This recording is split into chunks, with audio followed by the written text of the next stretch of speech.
the birth of his little brother Judas was accompanied by complications. Mary was seriously ill for several weeks. Joseph remained at home during this time, and the then 11-year-old Jesus helped him wherever he could. After his mother's illness, this growing boy was never able to regain the childlike disposition of his early years. Suddenly, he felt responsible for his siblings, and here the carefree childhood ended abruptly. One of the teachers from the synagogue recognized in Jesus a great talent. He decided to help Jesus, and from the age of 11, he regularly tutored Jesus in the evening.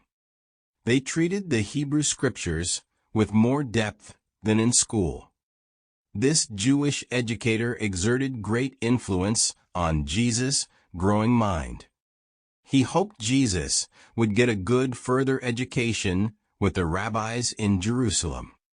Often he tried to get Jesus excited about this, but he did not understand why this motivated student was so indifferent to it.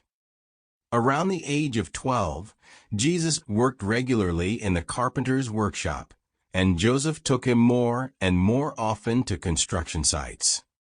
By now, Jesus had learned that it was wiser to keep certain things secret. He became aware of his boldness, and that this had sometimes caused trouble, and was spoken of amusingly in the village. As a result, he became increasingly wise in keeping hidden what made him different from his peers. In these young teenage years, he experienced periods of uncertainty and great doubt about the nature of his mission.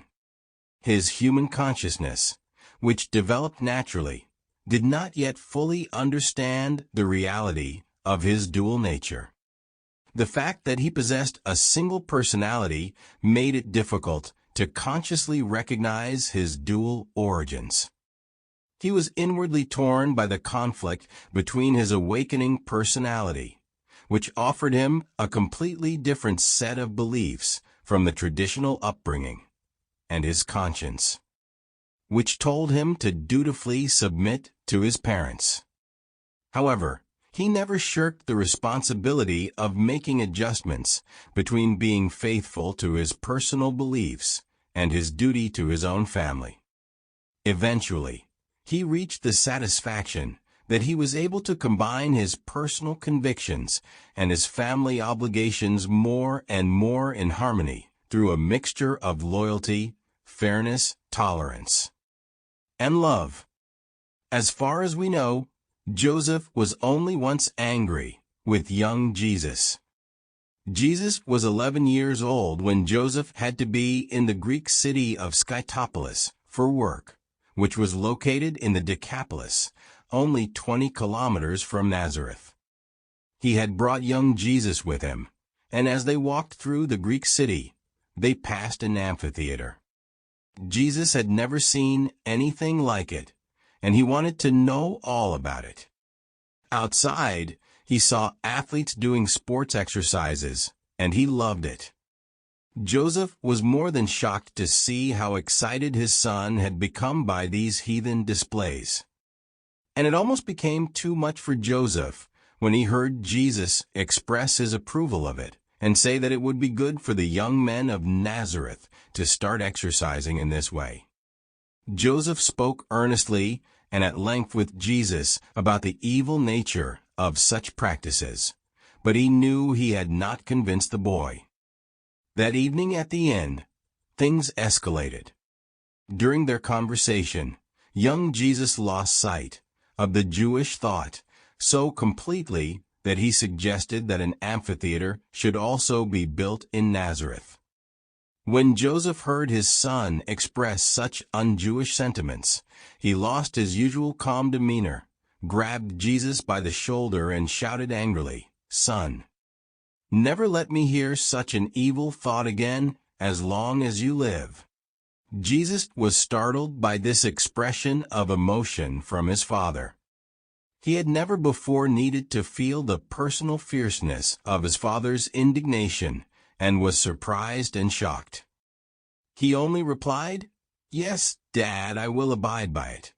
And the boy never again alluded, with not a single word, to the games and other athletic activities of the Greeks as long as his father lived.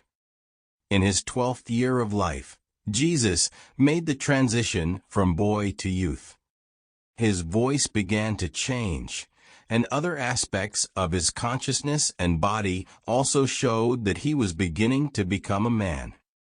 In the consciousness of this adolescent who was outwardly an ordinary Jewish boy, weighty decisions began to take shape. On March 20th of the year 7, Jesus graduated from synagogue school. For every religious Jewish family, it was a great day when their firstborn son was declared to be a son of the law. His head teacher, who also tutored him, told Joseph that day that he had learned more from Jesus' profound questions than he could have taught the boy. He was confident that a special career was in store for his alert and industrious student. The elders, despite the difficulties they had had with Jesus' nonconformist tendencies, were nevertheless very proud of the boy and were already making plans to send Jesus to Jerusalem for further training at one of the famous Hebrew academies. As Jesus listened to the discussions of these plans from time to time, he became more and more certain inside that he would never go to Jerusalem to study with the rabbis. But he had no inkling of the tragedy that would soon unfold that would throw off all these plans.